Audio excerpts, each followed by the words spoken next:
For decades, archaeologists have operated with a timeline that seemed solid, almost immovable. When humans first reached North America around 13,000 years ago, they came by following a corridor between two massive ice sheets. This was the accepted story, taught in classrooms and accepted in academic circles. Then, something unexpected happened in the high desert plains of Oregon. At a remote rock shelter called Rimrock Draw, a team of researchers uncovered evidence buried so deep beneath volcanic ash that it challenges everything we thought we knew about the peopling of the Americas. This discovery doesn't just suggest a different date, it suggests we've been wrong about how early humans arrived on this continent, what they were capable of, and how long they've actually been here. The story of Rimrock Draw begins not with a mystery but with a simple goal. In 2011, archaeologists from the University of Oregon's Museum of Natural and Cultural History, led by researcher Patrick O'Grady, began excavating at this shallow rock shelter located just outside the small town of Riley in Harney County. Their initial objective wasn't ambitious. They weren't searching for the earliest humans in North America. They were simply trying to understand environmental changes and the Ice Age animals that once roamed this region. But almost immediately, something felt different about this site.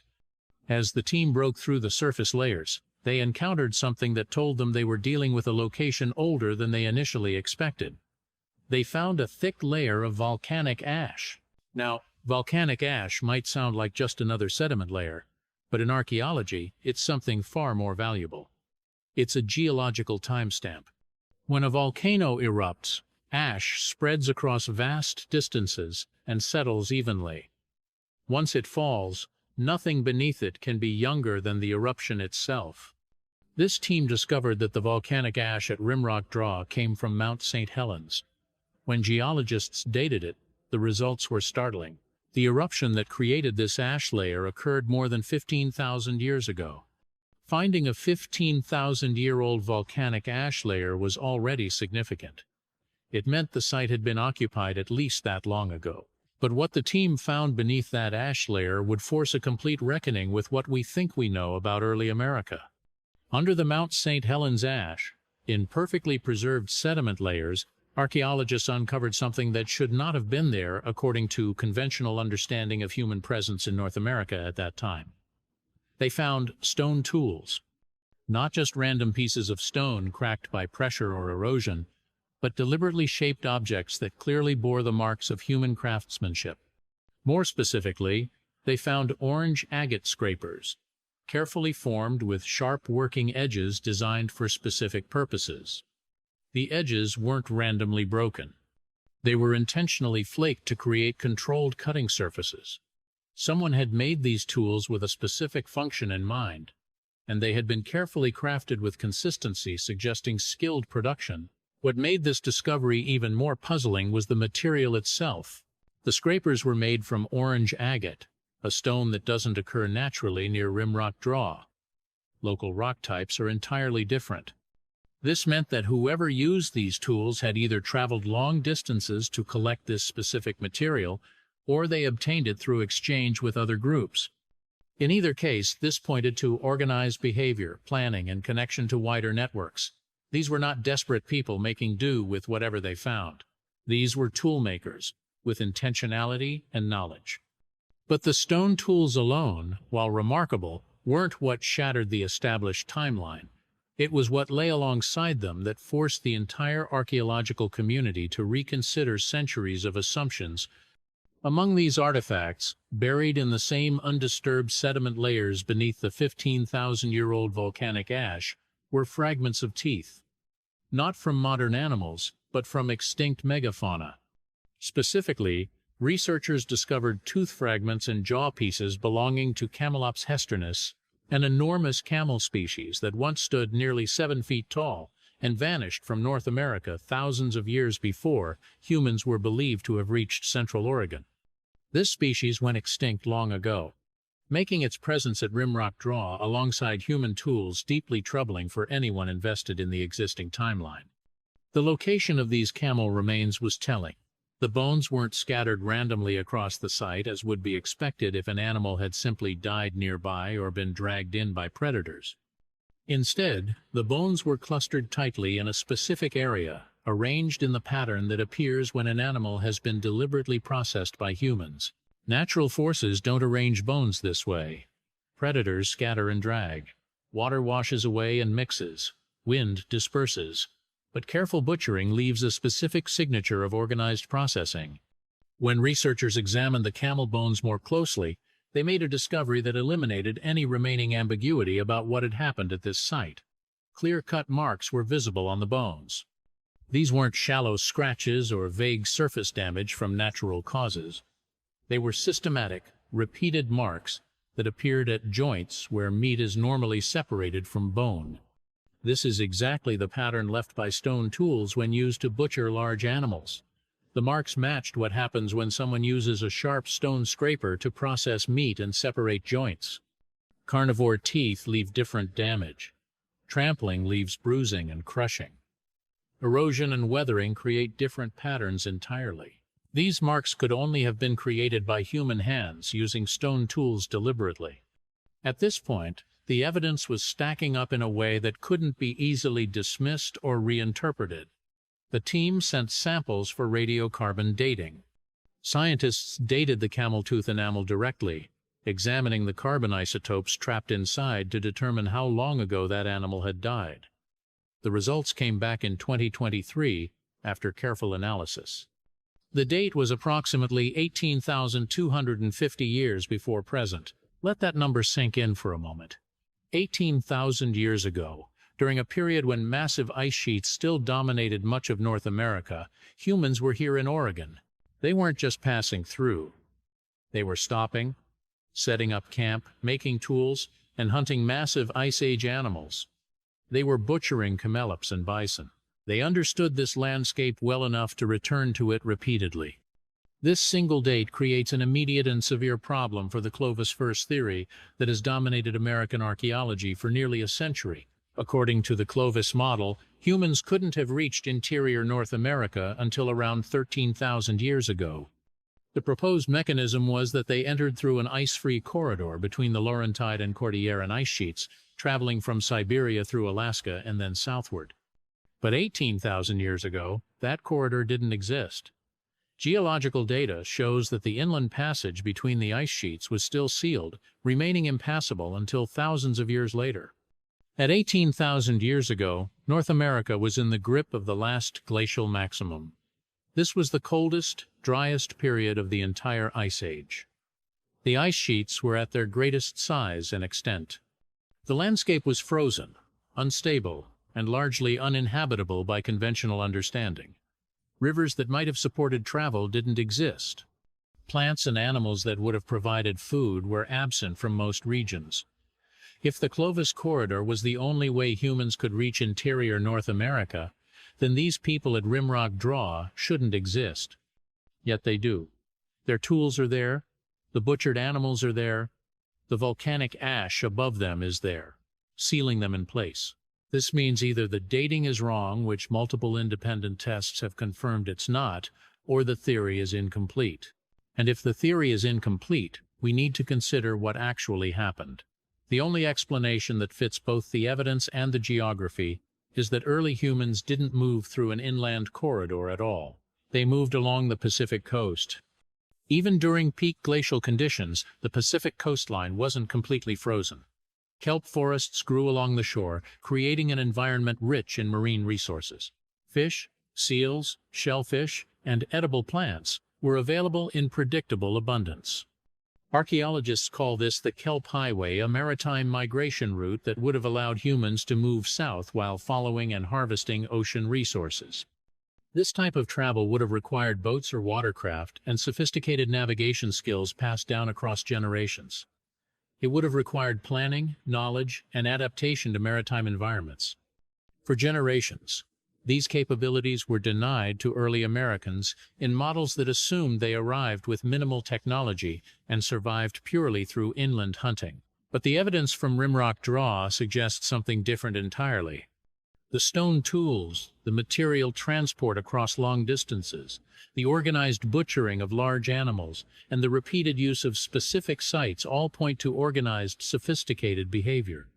These weren't accidental wanderers. These were people who understood their environment, planned their activities, and possessed the skills to survive and thrive during the Ice Age.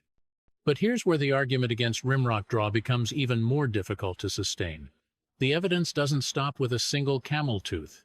The team found multiple teeth from multiple animals, all showing similar dating results.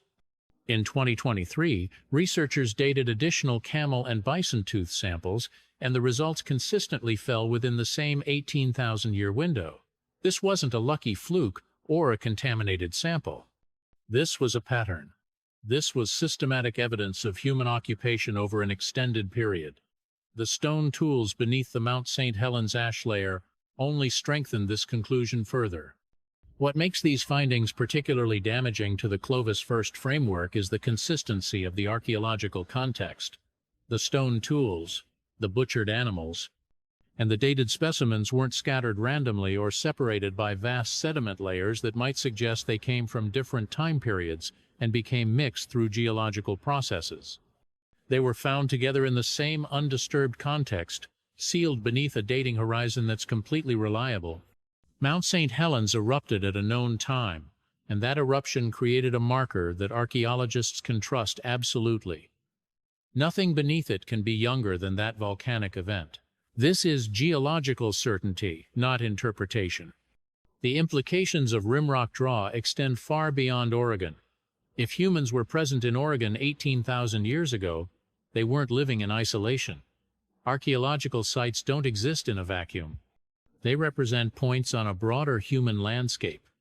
If there's a settlement at Rimrock Draw, there were almost certainly other settlements nearby, and others beyond those. This suggests a population distributed across a significant territory, with cultural knowledge passed between groups, shared technologies, and collective understanding of how to survive in this challenging environment. Consider what this means. During the last glacial maximum, when the climate was at its harshest, when sea levels had dropped dramatically, when massive ice sheets dominated the northern landmass, these people were here. They understood how to find water in the high desert. They understood where animals congregated. They understood how to manufacture tools from stone materials that required specific knowledge to work with. They understood how to process large game animals efficiently. These weren't desperate survivors barely hanging on. These were competent people with complex knowledge systems. The camel species they were hunting, Camelops hesternus, was a formidable animal. Adult camels stood nearly 7 feet tall at the shoulder and weighed over 1,000 pounds. Taking down an animal this size required planning, coordination, and weapons capable of penetrating thick hide and muscle. The orange agate scrapers found at Rimrock Draw were precision tools. Someone had taken time to produce them with specific geometry and sharp working edges. These tools have characteristics that suggest they were made by people who understood material properties and fracture mechanics. This is evidence of sophisticated manufacturing knowledge transmitted through apprenticeship and practice.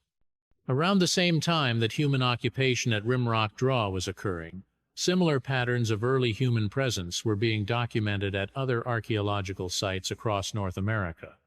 In Texas, the Buttermilk Creek complex showed evidence of human occupation dating to approximately 15,500 years ago. In Virginia, Cactus Hill displayed evidence stretching back between 18,000 and 20,000 years. In Chile, Monte Verde pushed the date for human presence south of the ice sheets to at least 14,500 years ago. Piece by piece, site by site, the archaeological record was accumulating evidence that contradicted the Clovis First model. Rimrock Draw simply provided additional evidence to a pattern that had already started becoming undeniable. Yet, skepticism lingered in academic circles. There were good reasons for this skepticism, actually. For decades, archaeologists had been burned by claims of pre-Clovis sites that couldn't withstand scrutiny. Meadowcroft Rock Shelter in Pennsylvania generated dates that seemed impossibly early, but the dating methodology was questioned. Monte Verde faced years of skepticism before its validity became accepted. The academic community had learned to be cautious about extraordinary claims, even when evidence seemed strong. The burden of proof for overturning a consensus model that had dominated the field for generations necessarily had to be high. This is where the methodological rigor of the Rimrock Draw research becomes crucial. Dr. Patrick O'Grady and his team didn't submit samples once and wait for results. They submitted them multiple times. The first dating analysis occurred in 2018, using high-precision accelerator mass spectrometry, a technique that can generate reliable radiocarbon dates from extremely small samples. The results came back in the 17,000 to 18,000 year range. Then in 2023, additional samples were submitted for independent dating. The results corroborated the original findings. The dates were confirmed not just once, but repeatedly, with results consistent to within a few hundred years across multiple independent tests. This level of consistency is exactly what you need to shift the foundation of an established model. Beyond the dating evidence itself, the stratigraphic context adds another layer of certainty. Stratigraphy is the study of how sediment layers are deposited over time. Newer sediment is laid down on top of older sediment. A layer in the middle is older than what's above it, but younger than what's below. At Rimrock Draw, the stone tools and animal remains weren't sitting on top of the Mount St. Helens ash. They were directly beneath it. The ash layer is overlying the evidence of occupation. This means the occupation must predate the ash, and therefore must predate the eruption that created the ash, which occurred approximately 15,600 years ago. The camel and bison teeth beneath the ash are even older, dating to around 18,250 years ago. Some archaeologists argued initially that perhaps the tools were intrusive, meaning they fell into the site from a later period somehow. But the tools directly beneath the ash layer show no evidence of this kind of disturbance. The sediment around them shows no signs of being moved or mixed. The stratigraphic sequence is clean and intact. The tools were where they were supposed to be, preserved in the layer where they were originally deposited by the people who made them. What Rimrock Draw really represents is a moment when the archaeological community had to confront reality. The model they had defended so vigorously simply couldn't accommodate all the evidence anymore. The Clovis First framework wasn't just incomplete. It was fundamentally wrong about when humans arrived in North America. The real question became not whether humans were here before Clovis, but exactly how much earlier, and more importantly, how they arrived. The maritime hypothesis became increasingly compelling. If the inland corridor through ice sheets was closed, and yet people were present south of those ice sheets, then they must have traveled along the coast. This route would have required watercraft or at least sophisticated swimming and diving capabilities. It would have required navigation skills. It would have required knowledge about ocean currents and seasonal patterns. These requirements suggest people with maritime traditions, likely carrying these traditions with them as they moved along the coast. The Kelp Highway provided the perfect pathway. This ecological zone stretches from Asia through the archipelagos of the North Pacific and down the North American coast, offering consistent food resources at every point along the journey. Kelp forests support seals, sea lions, fish, shellfish, and bird populations. These are rich, reliable resources that don't require the same hunting expertise that terrestrial megafauna does. A group with boat technology and fishing knowledge could sustain themselves by moving incrementally along this corridor, never traveling through harsh interior environments, always staying in this productive maritime zone. Physical evidence for this theory remains limited, simply because most of the coastal landscape where people would have been traveling is now underwater. When sea levels were lower during the Ice Age, the coast extended far beyond where it does today. The areas where evidence of coastal occupation would be preserved are now beneath tens or even hundreds of feet of water. But archaeological work in places like the Channel Islands of California has found evidence of maritime occupation dating back 13,000 years. On Triquet Island in British Columbia, researchers discovered a hearth dating to approximately 13,600 years ago. These findings suggest that when we do find submerged coastal sites, they support the maritime migration theory. The Rimrock Draw discovery doesn't exist in isolation. It exists as part of a broader transformation in how we understand human history. The narrative that prevailed throughout most of the 20th century claimed that the Americas were empty until recently, populated by people who arrived only when technology reached a certain threshold, following a specific route that was only opened at a specific time. This narrative has been replaced by something richer and more accurate. Humans were not latecomers to the Americas. They were among the first humans to colonize challenging new environments. They were adaptable, innovative, and capable of surviving and thriving during some of the harshest climatic conditions the planet has ever experienced. In 18,000 years of human presence in Oregon, the landscape changed dramatically. Ice ages ended. Megafauna went extinct. New plant and animal species moved in as the climate warmed. Oceans rose, drowning ancient coastlines. Human populations grew, diversified, and developed elaborate cultures with sophisticated art, architecture, and technologies. The people who used that Rimrock Draw rock shelter 18,000 years ago were ancestors to the indigenous populations that inhabited Oregon and the rest of North America when European explorers arrived thousands of years later. The discovery at Rimrock Draw forces us to see the peopling of the Americas not as a late, almost accidental occupation, but as a human accomplishment of remarkable proportions.